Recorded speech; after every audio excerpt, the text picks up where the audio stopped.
Hey everybody, welcome into the back room. I'm Andy Ostroy. We have a terrific guest for you today, Ruth Ben-Ghiat. We'll get to her in a second, but first let me thank you for tuning in. We appreciate you listening, and we'd love to hear your comments. So email us at backroomandy@gmail.com and or post on our social media, and we'll read some feedback next time.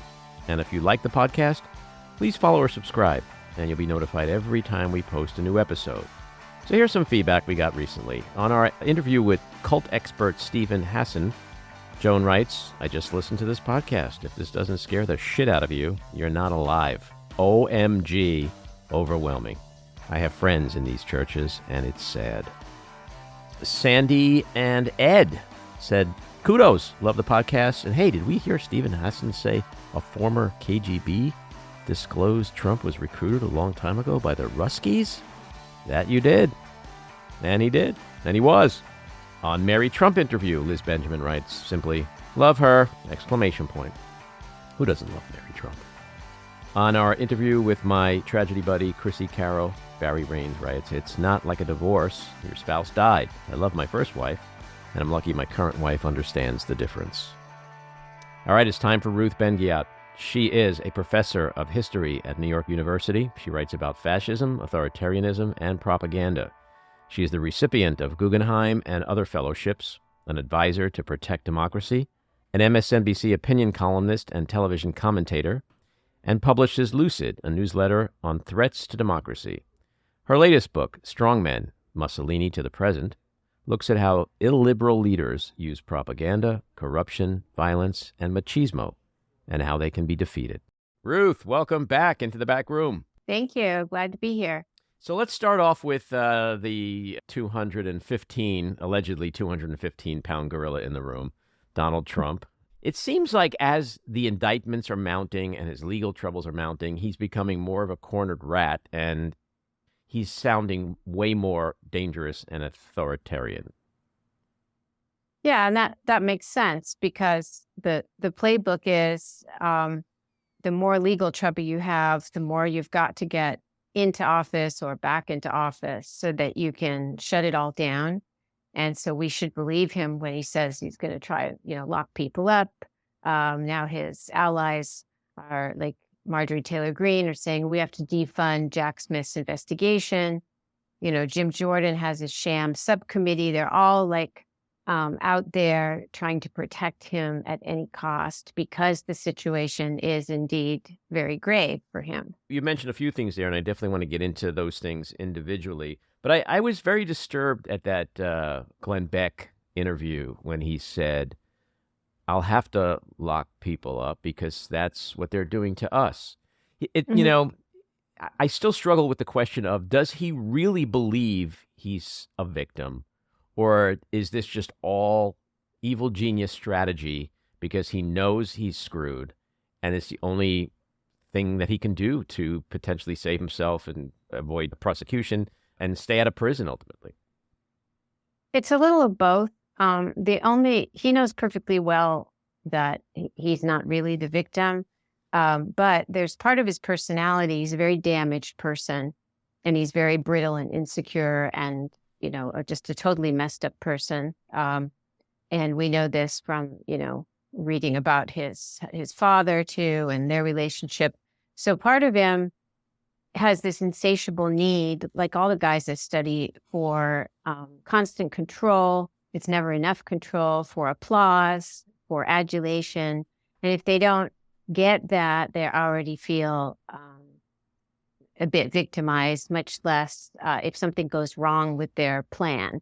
So that's the part where that's the kind of emotional damage part. But the rest is just BS. He knows perfectly well that he's broken the law. He's been breaking the law his entire life. His business model and his father's business model, they were predicated on breaking the law. And this, the Biden regime thing, I've been tracking that for 2 years now. This is the classic, you make democracy into tyranny. This is what Orban does too. It's a kind of global thing. And Putin's been saying that, democracy is tyranny, and freedom comes when you can, have fascism, basically. In his case, in Trump's case, it's the waging information warfare to try and get people to believe that because we have to wear masks and all the other things that Biden is out to, kind of suppress our freedoms. That's part of reframing January 6th as something that protects freedom. And thus all the charges against him are just corrupt. He's literally telegraphing what he would do if he were to get back into the office. And as you mentioned, certainly firing prosecutors and shutting down the investigations and the cases would seem high on his list, similar to like what Netanyahu is trying to do in Israel. Yeah. What is your biggest fear with Trump 2.0 should he ever get back in the Oval Office?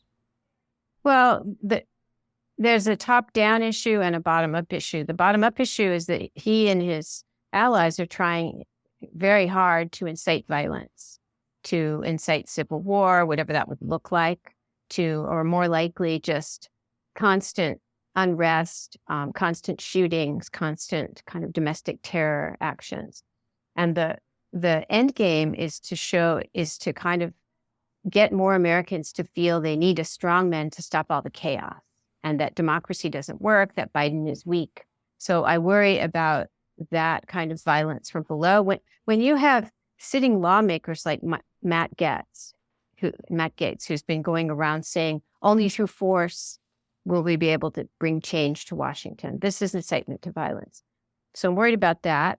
And if he gets back into power, he will almost certainly use every executive tool, from executive orders to calling a state of emergency, so that if people remember after the Black Lives Matter protests, when he flooded Washington with all those troops, they were unmarked troops. It was if you study Cold War military juntas and stuff, it was very scary to see those troops, and nobody really knew who they were.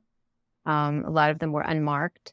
That was him, and the whole Lafayette Square thing where he was, kind of showing aggression and violence to protesters. All of that would come back very quickly. And then the top-down part is he's got already an army of people trying to kind of, as they say, find the pockets of independence and seize them. And that would be mass purges of the civil service, purges of the DOJ, anyone who can hurt him, the judiciary. That would be the kind of bureaucratic and legal part. So those things would all work together, and the result would be that our democracy would be crushed. So in a sense, he'd be insulating himself and setting himself up to be president for life, which he's joked about or half joked about in the past. That is his dream. He looks at people like Putin and others, Kim Jong-un, and he's jealous of those people who have not just the adulation and the hero worship, but the loyalty and longevity in the office. There's a lot of speculation about his cabinet if he was to ever become president again. Like he would just fill it with sycophants and co-conspirators. That doesn't seem unlikely, does it? Oh, no. And we could even find I would not be surprised if Marjorie Taylor Greene was a cabinet official.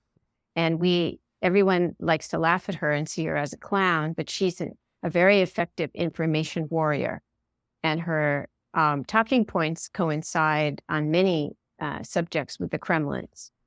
She's much more skilled than as an extremist. Yeah. When people see her, so she could have a cabinet position, and we would see a cabinet filled with the MAGA cult lackeys like her, people whose loyalty is proven, because the first time round, he had difficulty finding people who were loyal enough. So there was a lot of hiring and firing. And by the way, all autocrats do that. Even if they're back in the one-party state days, nobody could be loyal enough for them. So they were always hiring and firing. And it's a very dysfunctional model of governments. But the most extreme, destructive people would rise to the top. And that's the kind of government we would have. You're 100% right about that clown thing. John Wayne Gacy was a clown, and we know the carnage he created. I want to ask you a question which I never really hear anyone ask anyone, and it's hard for me to accept why it's not ever asked because if we talk about Trump in the way we do, and we call him a sociopath and say he's dangerous, and we compare him to other dictators and autocrats, and we know what those guys do, it's hard not to ask the following question. If he is truly capable of becoming president again and locking up his opponents, is he ever capable of killing his opponents? Would that be the difference between Trump and all the others, that he wouldn't go that far? Or would he actually go that far? And the fact that I'm even asking this question, and we can have a discussion on it as a remote possibility even, is really chilling. Oh, he already tried to have his vice president killed. And there's ways that you can do this. You can order a hit, or you can put the clues out and signal to people that they should do it for you. Well, that's what Michael right? Cohen, Michael Cohen said his strategy was never to just directly ask for something, Yes. but you knew exactly what he wanted. Yeah, and it's all in code. And this overlaps with organized crime too, where because you fear you're being wiretapped or whatever, and Trump's been doing these things for decades, also in his business model. So he just took a lot of his manners that were all about that and transferred them to politics. But that's also what all the guys I study do. They have to have the plausible deniability. But it's very clear he would, one way or the other, find ways to erase those people, to have political assassinations. We already had somebody showing up at Nancy Pelosi's house who was a MAGA cult follower and got instead her husband.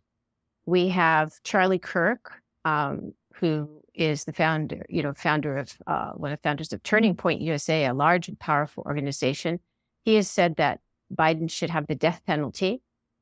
So there's many people calling for death or harm to come. But the Pence thing is very interesting. And when they had that debate recently, and on Fox News of the GOP candidates, and the question was asked infamously, do you think that Pence did the right thing on January 6th? But nobody wanted to touch. The real question is about why Trump put Pence in that situation.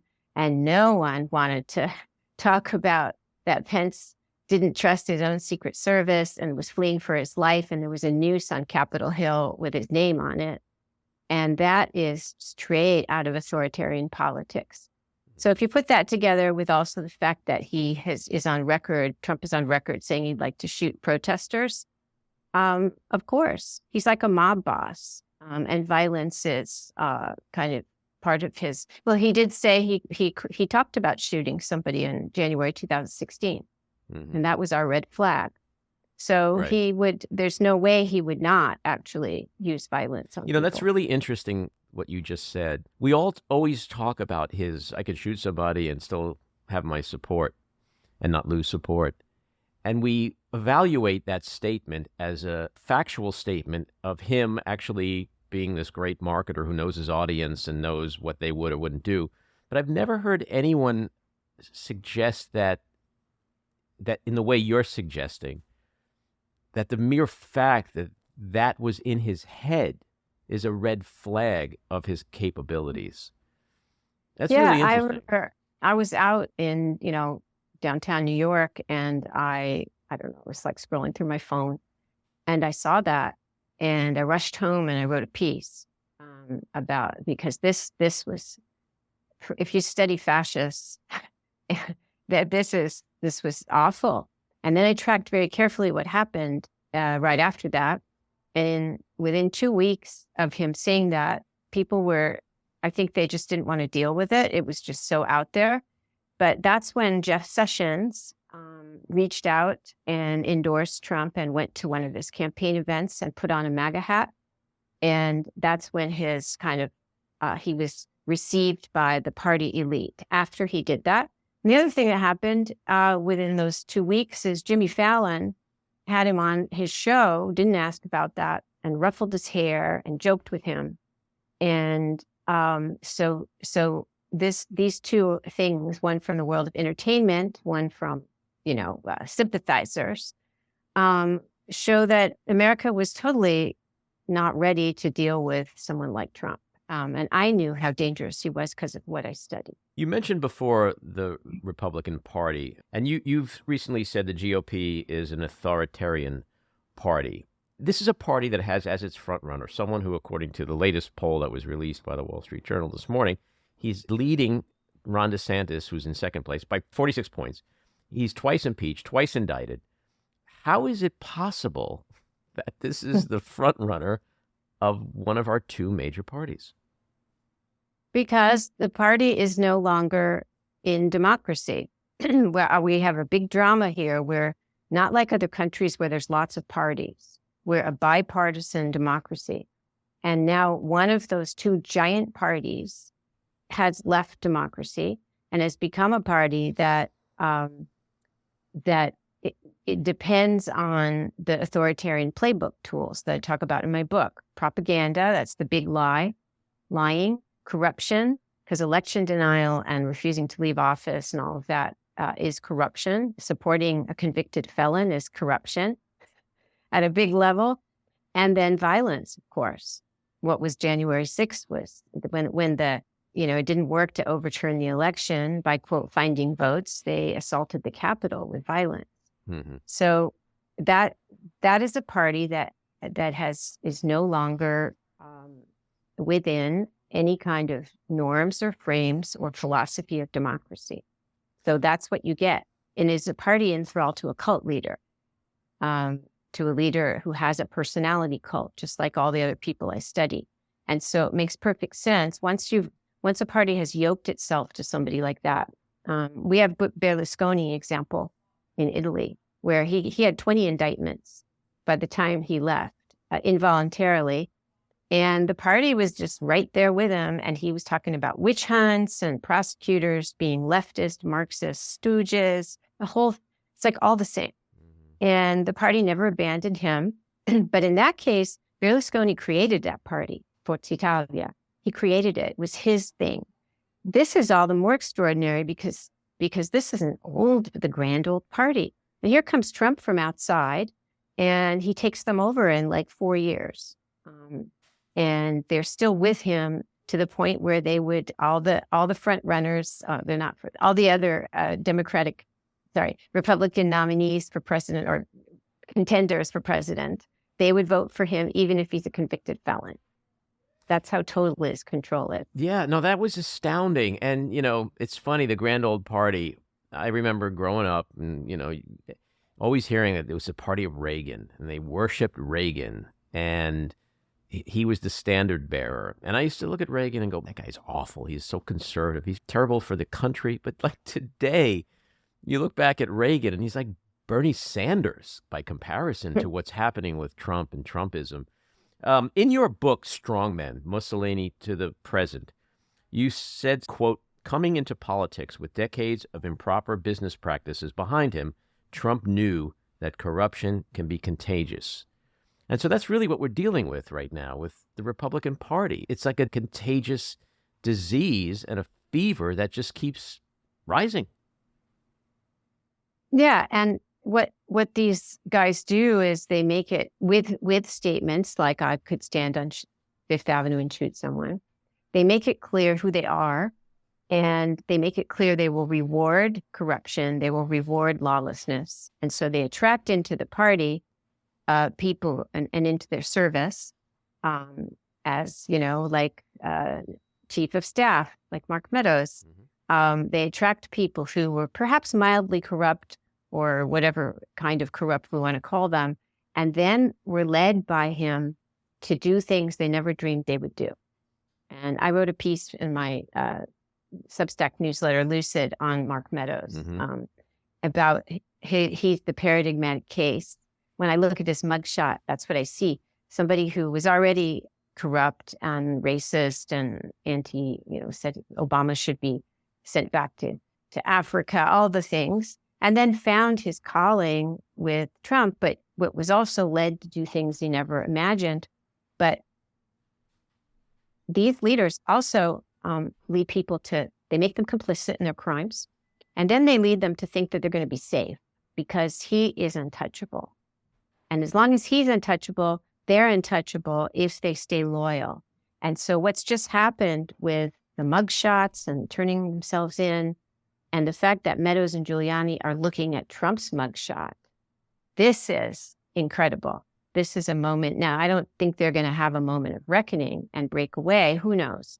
But we're on a journey with all this stuff that other countries have gone through.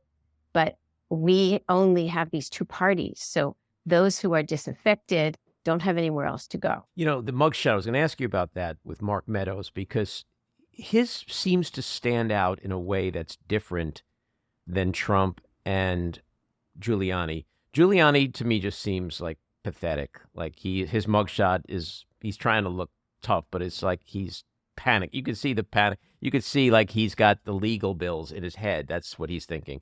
Trump is just performative. It's more performance art.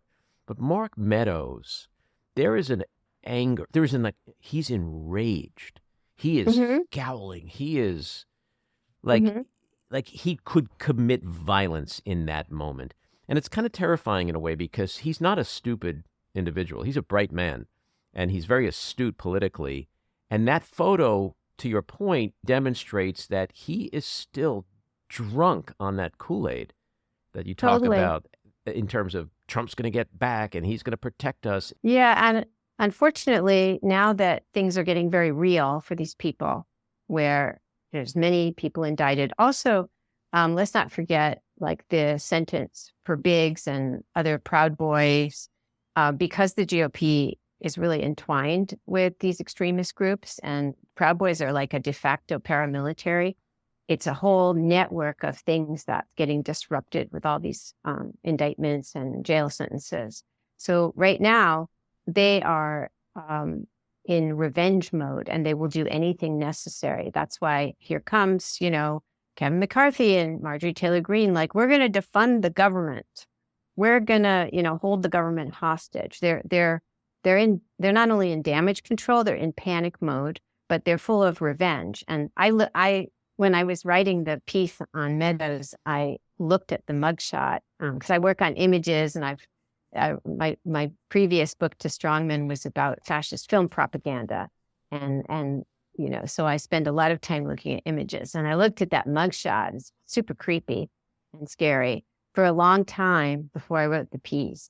And that's what I saw. Somebody who a little bit can't believe they're so arrogant. He can't believe this is happening to him, but also thoroughly, as you say, drunk with the Trump cult and not willing to surrender, just like his cult leader. But this Mark Meadows, does he really think, given all the evidence, given all the trials that are coming up, that Trump could likely become president again? That just seems so irrational and illogical for a guy like him. Like, Giuliani to me is delusional, so I could see him thinking that. But Mark Meadows should know better. That this is not going to end well for Trump. Not really, because Mark Meadows is a co-founder of the Freedom Caucus. And Mark Meadows is the one actually who was circulating the slogan, "We're going to take back our country," in 2012, in 2013, 2014. And then Trump ended up using it on January 6th. So Mark Meadows is like part of the larger problem that produced Trump. And then he found himself in the middle of this vortex. But, one of the most significant things is Cassidy Hutchinson testified that this was very chilling. When the violence started, and so she was an aide, an aide to the Hyde Trump aides. And when the violence started on January 6th, Meadows didn't even look up from his phone. He had no reaction because he expected it. And he just kept scrolling, and he was the fixer of the coup. He was the person who connected everybody. And so, of course, it's not logical, but these people they're not in a democratic framework. That's all I can say. They are in an authoritarian framework, in a lawless framework, and that the logic and the way people think about things is not the way that we would expect. You've been commenting on Bill Barr in his rehabilitation campaign. In your opinion, how big a role did he play in the enabling and empowering of Trump? No, a huge role because, you know, Trump is a crook. He's always been a crook. He comes from, outside of politics, and he needed people from different worlds to legitimate him. And William Barr is, part of that kind of radical right Catholic, very establishment. And he needed that. So when Barr became his attorney general, and Barr did everything he asked, Barr, was like making deals with Erdogan because Erdogan, called Trump and pressured him to try and allow a Turkish bank to avoid sanctions. Barr did it. Barr mischaracterized the results of the Mueller investigation at Trump's request. He was fully in it. And so it's really gross. They write these books and then they go around saying never Trump. But then when pressed, Barr several times has said that he would vote for Trump. It's the same as the stooges on the stage in the debate. Oh, yes, we'd vote for Trump. He hasn't really broken with Trump. He's just trying to milk his role as the voice of conscience, but he has no conscience. He's part of the problem. It's just unconscionable that these people would vote for him again, knowing everything they know. I don't know. Maybe I'm just crazy, but every day of my life, that's the thing I wake up with and go to bed with every day. How do they do that? It's because the things that you see as heinous, they see as good. We're in, I call it the upside down world of authoritarianism. If you are a party that is dependent on lying and corruption and violence, the people who you admire are the people who know how to do that the best. And it's always been like that. So the Nazis, they would recruit, going back to the corruption is contagious. So you got to have corrupt people there, because if you have people who stand up for the rule of law, it's like uncomfortable and it just doesn't work. So you have to have the lawless around you. And so the Nazis used to go to prisons and recruit, inventive criminals. So they had this guy who was, a master briber and a master fraudster, and they elevated him to a very high position so that he could shake down people for the Nazis officially. So that's what they do. So you see people like George Santos, like, why is he still there? Right. Why is he there? Because that's who the party is now. Actually, George Santos is the heart of the party. That's just shocking. That's the truth. Well, he's still there. Mm-hmm. Like nobody has, and they don't. And the more you see, the more they all become criminals or complicit or accomplices, which is what people like Trump specialize in. Everybody around them has to be taken down and debased to their level. And then no one will speak out or move against any of the others because they too have secrets. Mm-hmm. So it becomes that's like the Kremlin. Everybody, the oligarchs, until the war started and it all got destabilized, all the oligarchs kept each other's secrets because they're all complicit. And the same in all the other regimes. Mm-hmm. There seems to be a perfect storm for fascism and autocracy in this country. You have a corrupt, treasonous ex-president and current GOP frontrunner by 46 points, a rogue, complicit, sycophantic GOP Congress, powerful right-wing media ecosystem, and a brainwashed voter base, right? In all your years studying and teaching fascism and knowing that subject as well as you do, how closely do you compare Trump and America to other dictators and failed democracies? In other words, how concerned should we really be in this country right now? Oh, extremely concerned. And everyone listening needs to reach out now to people who either don't vote, are independent voters, or I know this is hard to do, reach out to those who are still in the disinformation tunnel, as I call it, who are brainwashed, and make outcome arguments. Like, is this really going to be good for the United States? If you know a veteran, is this good for national security that they've held up that they've weakened the military by holding up the appointments? Is having a convicted felon who staged a coup, is that going to be good for American prestige in the world? There's all kinds of outcome arguments you can make with people. So Trump calls it the final battle. What he means is the final battle to get back to power and shut down the democracy. So the next 16 months or whatever, this is the time to mobilize. Scary times. Yeah. Thank you, Ruth. Fascinating insights. I love the conversation, and we'll look forward to the next one. Thank you. Me too. Take care. This episode of The Back Room was edited and produced by me, Andy Ostroy. It was co-edited and co-produced by Maddie Rosenberg and co-produced by Jen Hammoud.